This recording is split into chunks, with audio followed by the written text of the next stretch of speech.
Please join me, Yael Calhoun of Green Tree Yoga, to learn about the Building Safety with Trauma-Informed Yoga program.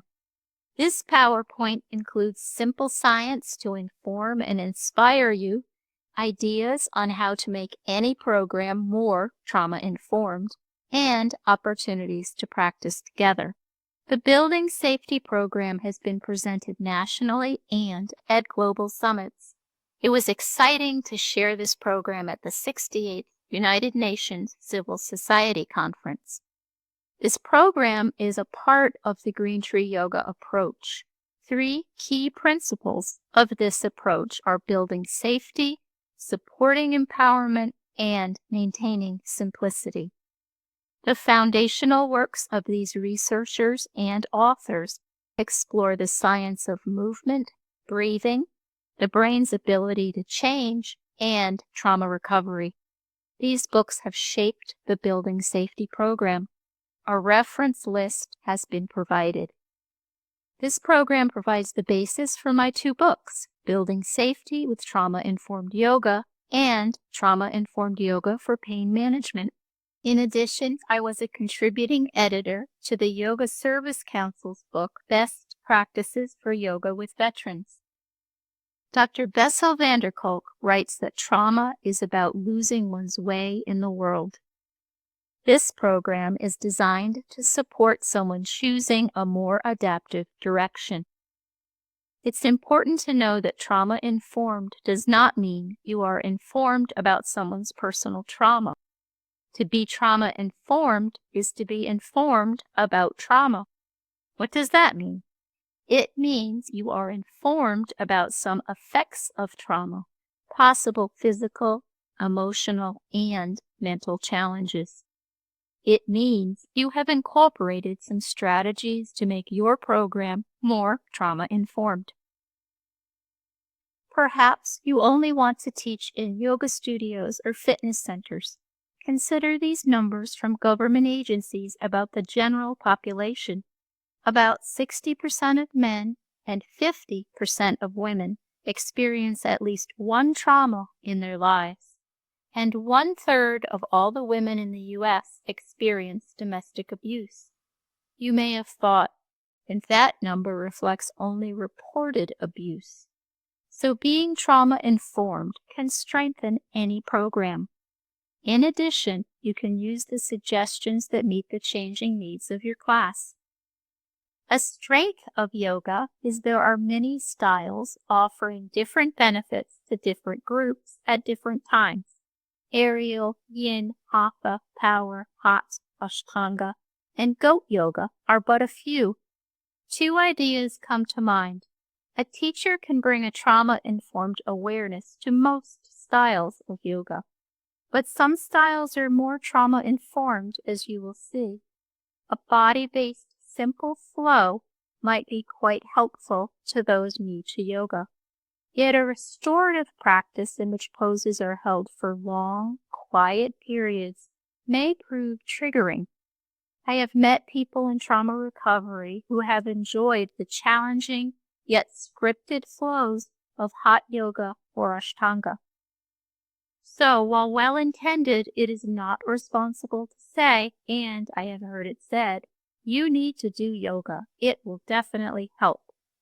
That advice is vague at best and could put someone in triggering situations. In your support materials is a flyer to share that can help identify some trauma-informed classes. Having trauma-informed in the class name does not make it so. The question is, how does the class and the teacher make someone feel? Dr. Peter Levine, who has devoted his life to trauma research and writing, says that trauma can be transformed or prevented. These changes happen at the cellular level. Part of preventing trauma is building resiliency skills. To be resilient means that when bad things do happen, someone can bounce back. Transforming trauma, another piece of the trauma puzzle, involves recovery. Dr. Pat Ogden offers an important observation. We cannot change what happened, but we can create new associations within that memory. We will circle back to how these changes based on body physiology guide the Building Safety program. Dr. Bessel van der Kolk, who devotes a chapter to yoga in his best-selling book, The Body Keeps the Score, offers a guiding principle in trauma recovery. The single most important issue for traumatized people is to find a sense of safety in their own bodies. This training covers why trauma-informed yoga can be a tool to experience the body as a safe place, to use awareness of the breath and the body as a way to stay present, to learn to self-regulate using breath and movement and activating the social engagement system, to learn to feel the body, to learn to tolerate bodily sensations, and to become better able to process language and to learn. I was inspired by the somatically based, that is, body-based research of Drs. Pat Ogden, Peter Levine, and Bessel van der Kolk to explain why using the body had to be a key in the Green Tree Yoga approach. With this training, I hope to inspire you to use simple body-based tools to begin trauma recovery and to practice resiliency skills. Consider what Dr. John Kabat-Zinn told Bessel van der Kolk. I think it is malpractice to practice meditation without doing yoga for people with trauma. What does that mean?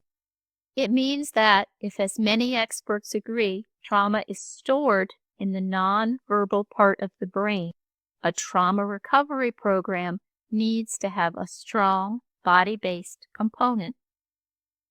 Refugee women enjoyed building their resiliency skills one class at a time. I like the class, the yoga, because for me it's very good. It's exciting for me. In the night, because it's trained all day, I remember 2-3 exercise for countdown for me. Thanks. Now, let's talk about science, trauma, and yoga. Reading Dr. John Ratey's book, Spark, provided my aha moment. This book framed the story I wanted to tell. Dr. Ratey asks, why should you care about how your brain works? His answer, your life changes when you have a working knowledge of your brain. It takes guilt out of the equation when you recognize that there's a biological basis for certain emotional issues. On the other hand, you won't be left feeling helpless when you see how you can influence that biology. If we acknowledge feelings of shame and guilt as part of trauma challenges, then what can an understanding of the brain offer? It can guide a program to empower someone to influence that biology. And it turns out that how we use the body can play a key role in empowering someone. It might be enough to know this program is based on peer-reviewed science. Or it might be something you want to know more about now. Or it might be something you want to explore later. The Brain Bonus is a free resource to support efforts to be informed and be inspired. 8 short topics are available to you in 3 formats to support your learning style. You can watch the Brain Bonus, listen to it, or read it. The Brain Bonus answers these questions. Are we stuck? Why is a sense of safety important? Where does a sense of safety come from? What happened to that sense of safety? And how can trauma-informed yoga put it all together and empower someone to get unstuck? Whatever your science connection, let's do a quick introduction. Why? because science celebrates the possibilities for growth, for change, and for recovery. We are not stuck. Neurons are nerve cells that both send and receive sensory and motor signals back and forth between the brain and the body. How is this relevant? Well, the stresses of trauma, that is, the body being flooded with stress hormones, cortisol and adrenaline are examples, can damage or even kill healthy neurons. These changes can directly affect many aspects of physical, emotional, and mental health. The science is fascinating. For example, the health of neurons can affect how someone reacts to stress, how someone thinks or doesn't think, and how someone feels or doesn't feel. Again, we are not stuck. The brain can change. Our brain's ability to heal is called neuroplasticity. This ability is what allows someone to recover from past traumas and to learn more adaptive ways of handling life as it comes along. Now let's consider the many benefits of trauma-informed yoga. You may notice how the benefits overlap to create a wonderful synergy. A few examples. A veteran's written comment after one class. I can finally feel my breathing. I could not before. It feels really good. Someone can experience feeling safe in their body when they experience being able to manage their feeling state. A third grader wrote, yoga makes me feel safe and not scared because yoga is fun and I feel scared a lot. A feeling of safety also means someone is more able to pay attention and to learn. A veteran wrote, it's a joy to learn new things. Notice these book titles. When the body says no, the body keeps the score, trauma and the body, and in an unspoken voice. How and what we remember is a field of ongoing memory research. But many experts agree that traumatic events are processed without words and stored as images or as sensations in the body.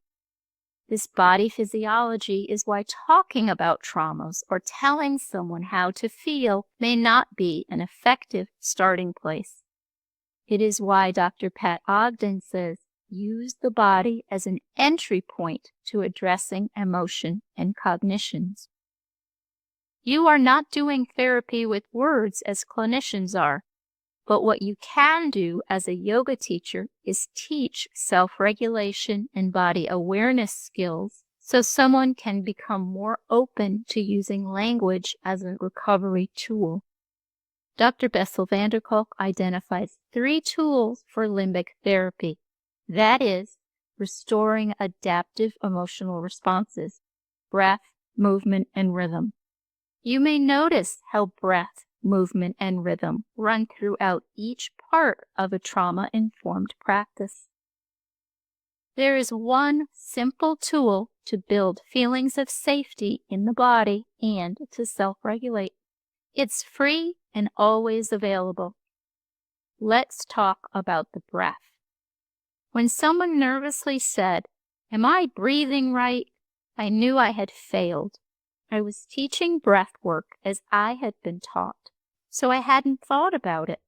But how you teach breathing can either empower someone to self-regulate or it can trigger a stress response. Yes, it's body physiology.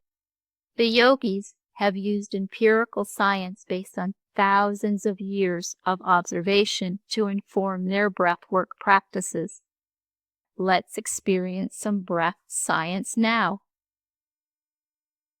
If you like, begin to practice longer breaths in if that is comfortable today. Now a signal is being sent from your heart to your brain that your heart rate is slowing. In a healthy system, a new signal now is being sent from your brain stem back to your heart, so your heart beats faster and harder. This means you don't feel faint. That fact is why longer breaths in can be energizing. Okay, so what does a longer breath out do? If you like, begin to practice longer, deeper breaths out if that is comfortable today. The signals now being sent from your heart to your brain are that your system does not need as much oxygen. So, your heart rate slows and your blood pressure goes down. That fact is why longer, deeper breaths out can be calming. What just happened? With a few breath cycles, you managed your nervous system. One note on breath work. It's important to know that for some, either breathing pattern can be agitating. Telling someone how to breathe or how it should feel is not a good look on a trauma-informed teacher. Our role is as a guide. We offer suggestions. Let's give ourselves a few minutes to practice. When you are ready, gently press one shoulder back, then press the other shoulder back. If you like, put one or both hands over your heart. Put one or both hands over your heart. Based on how you are feeling right now, choose a breathing pattern. Longer breaths in can be energizing. Longer breaths out can lower blood pressure. The suggestion is to practice feel the breath 5 times. Feel the breath in. Feel the breath out. Feel the breath in. Feel the breath out. Always breathe in a comfortable way. Feel the breath in. Feel the breath out. Feel the breath in. Feel the breath out. Feel the breath in. Feel the breath out. If you like, gently move the fingers on one hand or shake that hand. Then gently move the fingers on the other hand or shake that hand. Let your hands be as still as you would like them to be. We will circle back to more ideas on how to teach breath work. Now let's consider how movement plays into trauma recovery and building resiliency skills. Dr. Bessel van der Kolk wrote that yoga organizes your attentional system into very specific movements and postures and keeps you away from the free-floating residue that comes up when you do meditation. Dr. John Rady wrote, exercise gives people control and stress inoculation. What do these ideas mean? They mean someone can experience the feeling of moving through stress and discomfort. Movement provides a way to practice a new, more organized, more adaptive response to stress. We practice first, then we learn. Linking breath to movement can build body awareness. It also can reactivate the self-sensing part of the neocortex, which is the third chakra. Trauma-informed yoga can connect someone with their somatic, that is, body-based resources. Think about how overwhelming something can feel when you're sick or tired.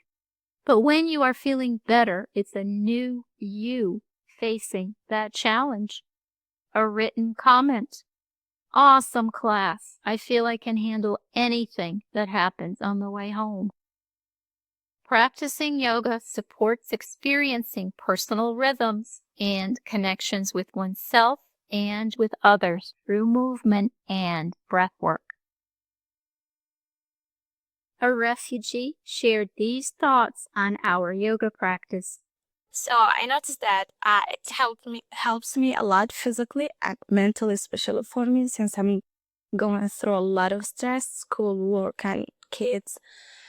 Also, I learned that it's not necessarily to have like specific set or to be in very quiet place, because that the thought that I used to have about yoga. So now I know I can do it anywhere, anytime. It's given me kind of like time to remind me about myself, so I communicate with myself, and most importantly is I do healthy breathing. Trauma-informed yoga is also a way to reactivate someone's sense of time, something that can go offline in trauma. Now I can feel my toes pressing on the floor. I can feel my breath in. I want to practice 3 warrior flows today. Now let's discuss the how-to of trauma-informed yoga. That is, how to teach in a trauma-informed way and how to make your space more trauma-informed. The Green Tree Yoga approach introduces 3 guiding ideas that run through every how-to suggestion. The first is show, don't tell.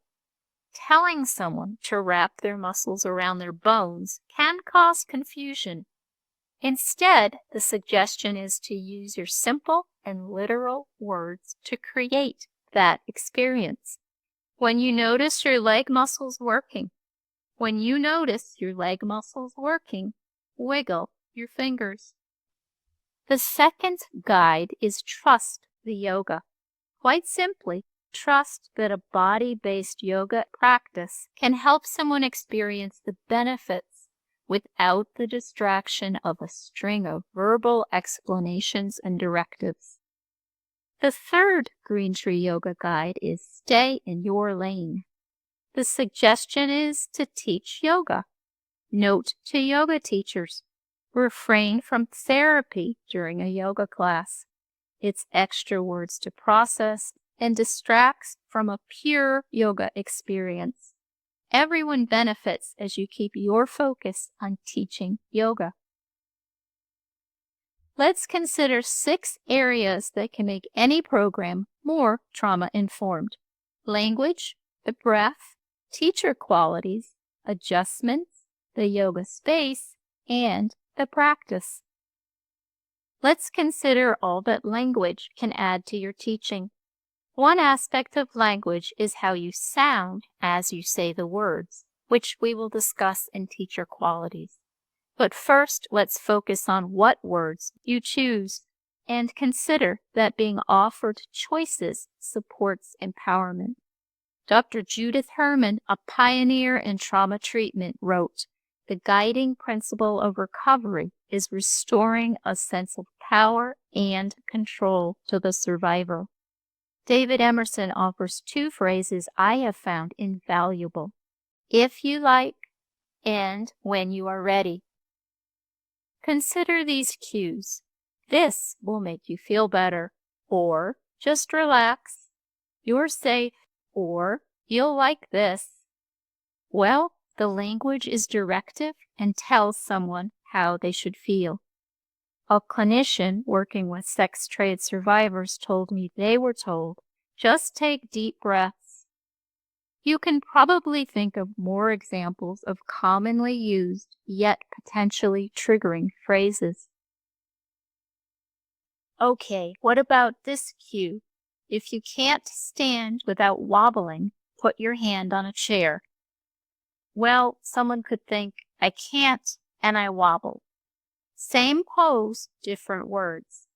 Today, you may want your hand on the chair to focus on the stretch. With your hand off the chair, you can focus on building core muscles. Different days, different stretches. These words empower through choice. Word choice also normalizes using a chair because it has the positive of focusing on the stretch. What you say is not a small thing. Here's another one. If you can't reach your ankle, change a few words and the I can't easily can become empowering. Another way is to put your hand on your knee. To review this important point, if you can't can become another way to. Not harder, not better, simply another way. I invite you to consider not using the phrase, I invite you. Those words can mean you need someone's permission to participate. You're invited to attend a party. Those words give the teacher the power. Rather, phrases that directly empower through choice include, the suggestion is, when you are ready, and if you like. No invitation needed. We are not done with language yet. Using simple, literal, and body-based language gives it a rest. It is the verbal part of the brain. Simple language prevents the distraction of trying to figure out how to let your back soften, or how to breathe into your muscles, or how to breathe soft purple light into your mind. Not wrong, but not trauma-informed. Including the words notice and feel in your cues also keeps your teaching simple, literal, and body-based. Notice if the stretch changes as you move from side to side. Or feel the breath in, feel the breath out. Well, what about the cue, notice if your mind wandered? You may be leading someone astray as they instead now pay attention to a stressful or wandering thought. Speaking of not going astray, be confident that your voice can be a thread to safety. What does that mean? If you are talking, there is no dead air. So what?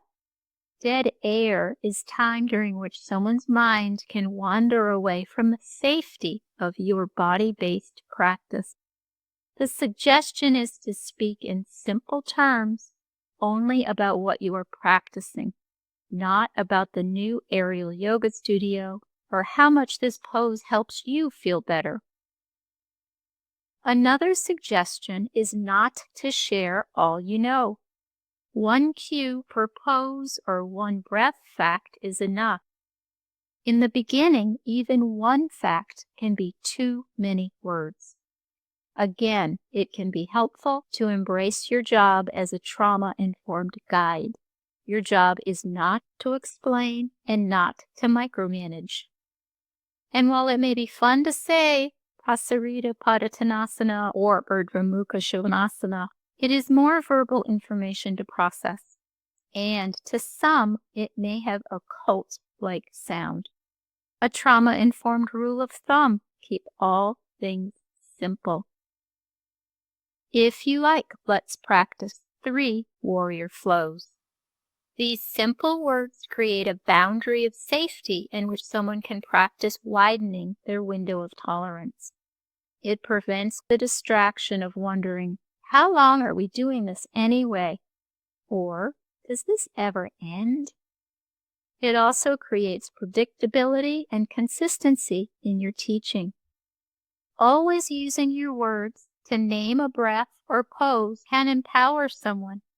How can that be? Well, someone knows what is coming next. Oh, I just love kitchen stretch.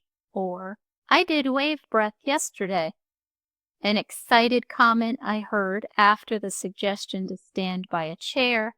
Oh, are we doing tree pose or pyramid pose next? To support your trauma-informed teaching, there are tables of suggested phrases and times to use them in the Building Safety book. Now let's practice a break from script number 1 to experience more trauma-informed language. The suggestion is to read the script as written, without adding words, without adding reasons, without rushing, and without adding words, she said again. People have mentioned that not adding words is the most challenging part. Let's practice in groups of 2. One person teaches to the other, then switch. If you are practicing by yourself today, some suggestions are at the top of your script. Now let's go around so everyone can share one thing they noticed about using these scripts. I noticed that.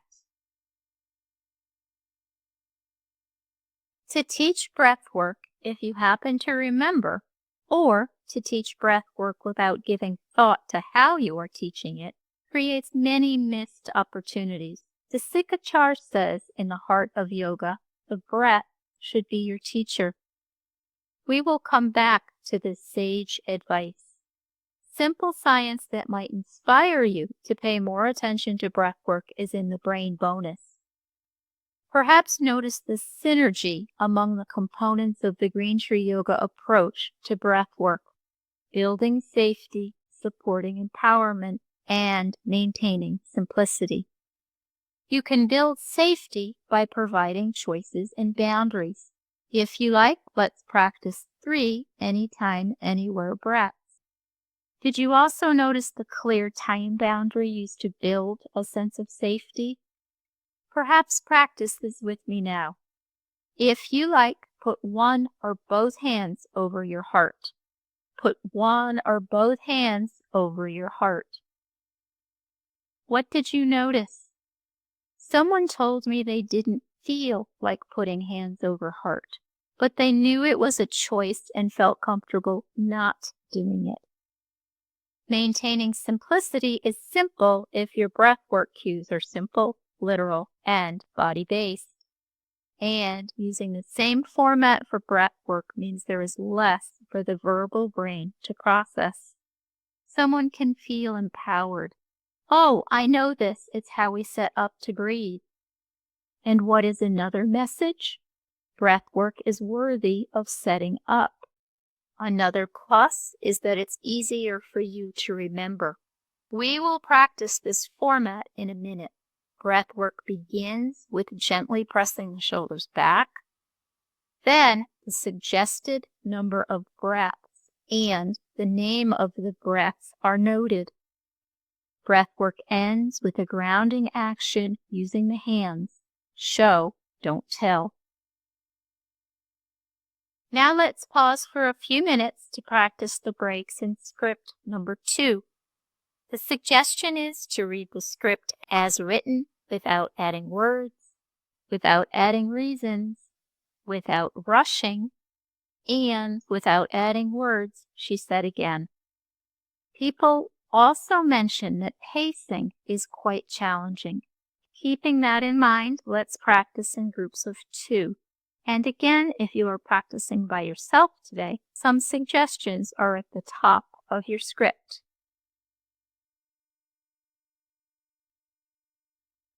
Now we come back to the Sikachar's sage advice.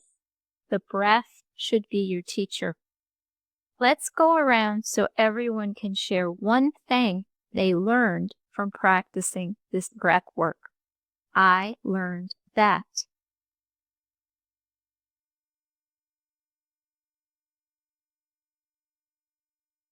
Now let's talk about you. Let's start with your voice. Dr. Bessel van der Kolk says it best. Yoga teachers may not realize the power they have. The quality of the voice can be a miraculous experience. Hold that thought. Dr. Stephen Porges uses the polyvagal theory to explain how your voice and your facial expressions can signal safety and help someone to self-regulate. He calls that connection with someone the social engagement system. It can override instinctive or emotional responses. What does that mean? It means a signal of safety from other mammals, a soothing vocal sound, or a friendly face can be calming. So both ideas mean that taking some time to practice your sound is time well spent. As you teach, do you adopt a sing-song yoga voice? Do you leave long, empty pauses? Do you rush? Do you put in filler words and ideas? I was in a class in which a teacher whispered into a microphone. I had to leave the room. Another teacher taught wonderful asana flows, but changed her lovely normal voice to what she thought was a yoga voice. It was quite annoying. Not recording yourself is a wasted opportunity to fine-tune using your voice as a powerful teaching tool. You truly don't know how you sound until you record yourself and listen. Another trauma-informed quality is building safety by being consistent and predictable in how you teach and how you set up the room. Beginning and ending your classes on time builds predictability.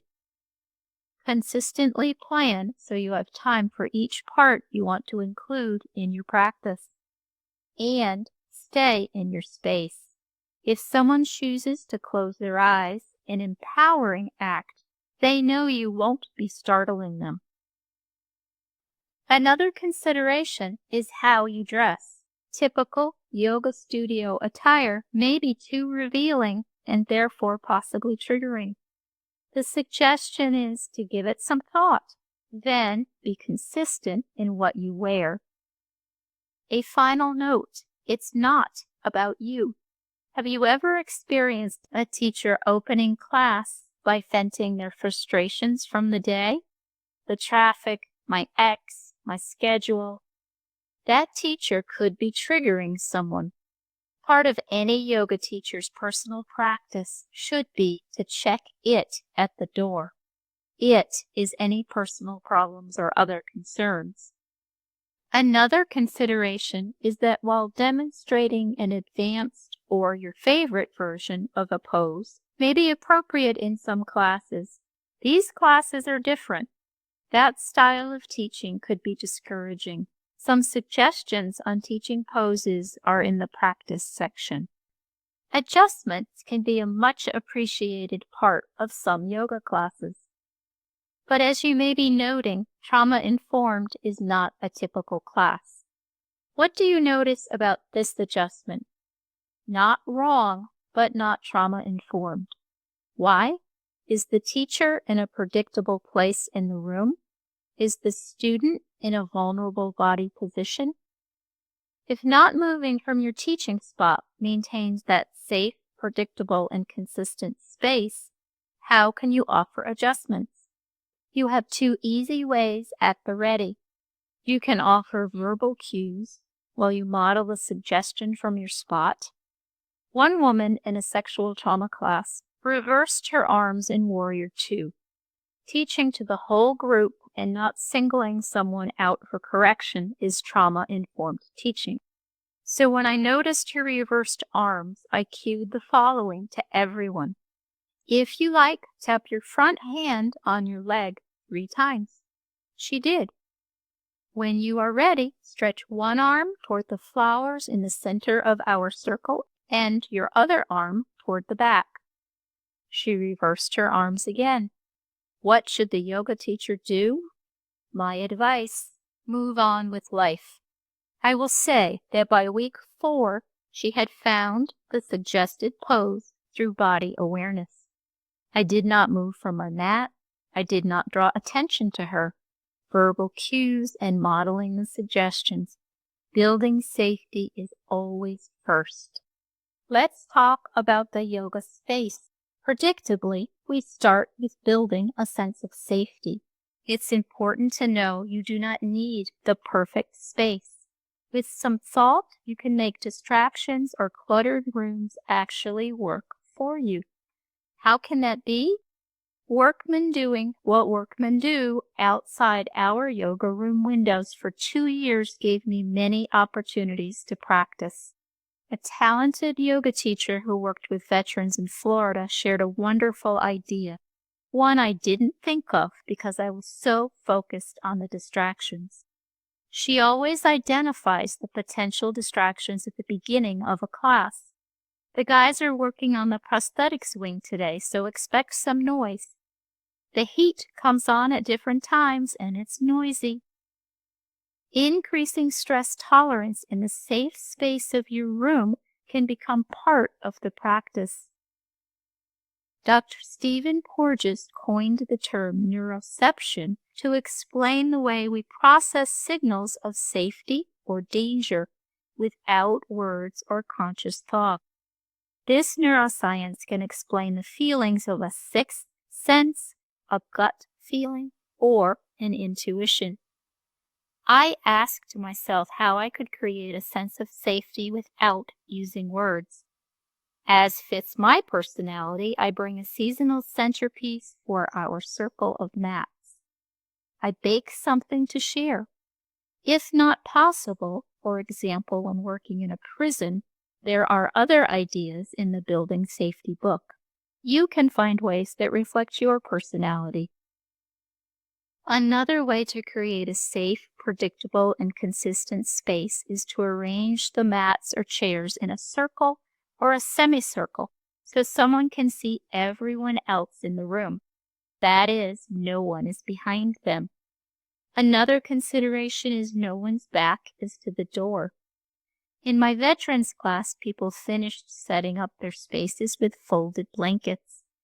One veteran brought that shell and pressed fern every week to use at final stretch. It was at the front of his mat the whole practice. Safe, predictable, consistent. How can using the other 5 senses give you more tools for managing your space? We can't control what everyone sees, but we can give some thought to how we manage it. Are there things you can organize along the walls? At the very least, you could say, I know there are things all along the walls in this room, but we can still practice yoga. Lighting is another part of what we see. The suggestion is to keep the lighting the same throughout the practice. Not turning the lights on or off avoids sudden visual shifts that can stress the nervous system. Let's consider the sense of touch. The high concentration of sense receptors in the hands and in the feet can be useful for grounding show, don't tell exercises. The simple finger press breath utilizes this science. Another idea is to offer shells, rocks, or a sprig of herb to hold. Then practice 3 open and close breaths. No extra words or directives, keeps it trauma-informed. You may be thinking of some interesting variations, always building on the base of the familiar. A trauma-informed rule of thumb, keep all things simple. More is not better, more is confusing. Now let's consider the sense of hearing. What sounds are in your room? Remember, you can normalize some disturbances by noting at the beginning of class. The fans can come on suddenly and make a lot of noise. What sounds do you want to introduce? Of note is that jangling bracelets or metal singing bowls can cause auditory stress. Do you suddenly add new or unexpected sounds like chimes or music to the space? Changing the volume and the type of music can be agitating to someone's nervous system. Playing gentle music without words or without dissonant sounds can be calming. But not playing music that is not adding extra sounds to the space can also be calming. Consider that your voice can be a thread to safety.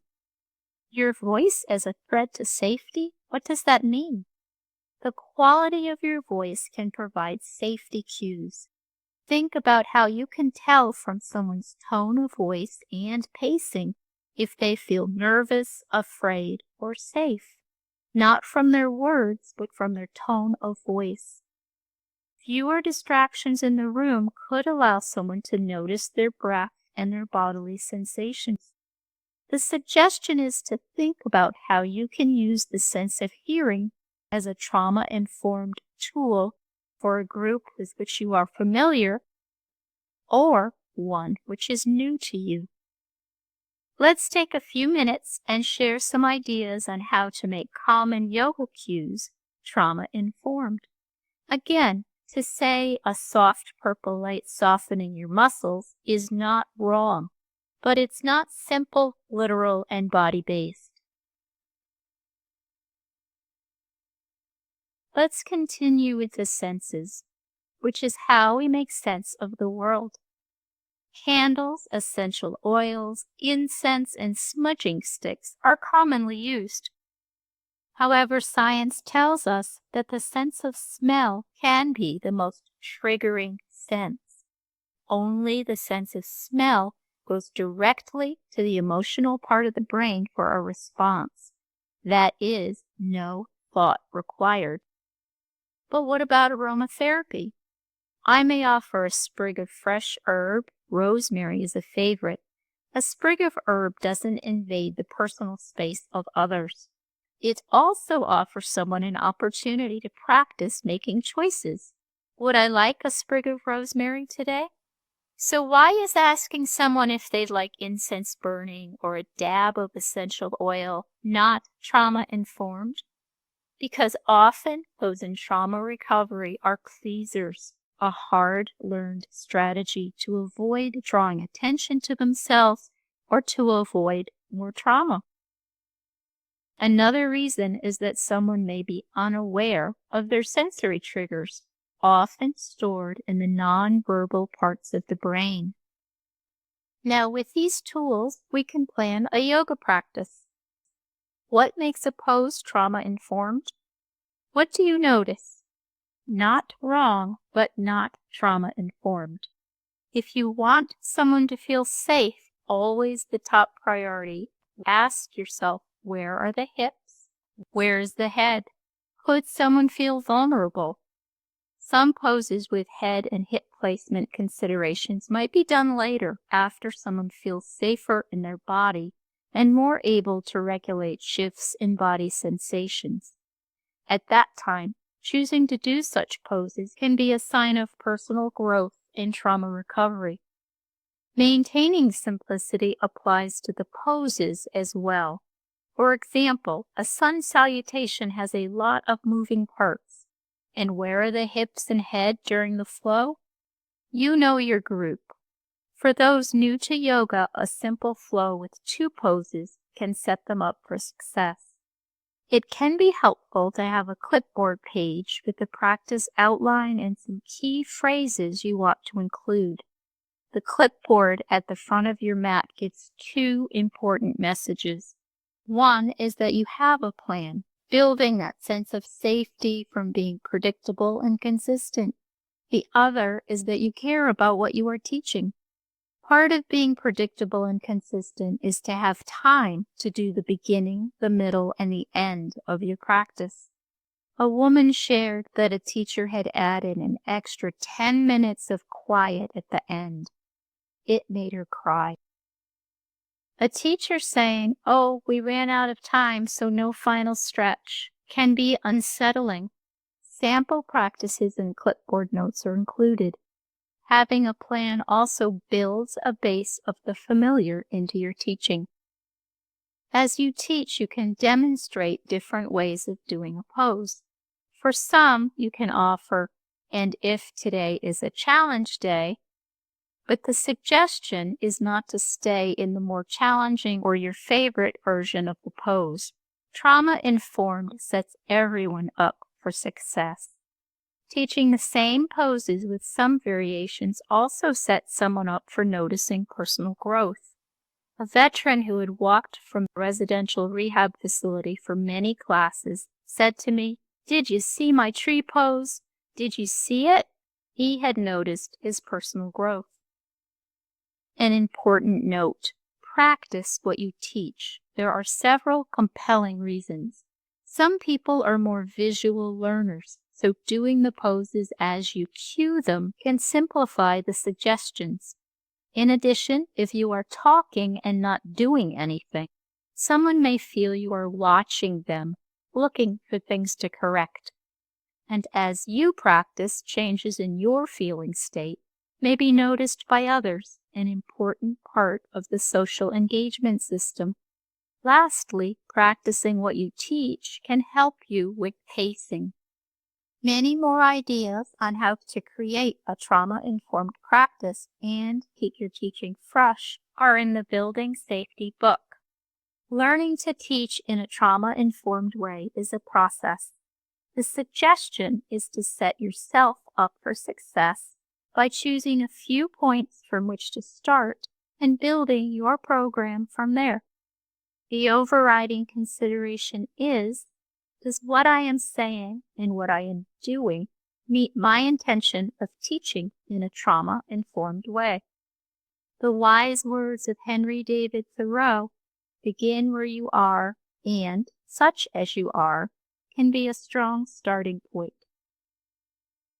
Now, if you like, let's take some time to go around the room twice. The first is for any questions. And finally, you can offer your takeaway from this training. My takeaway is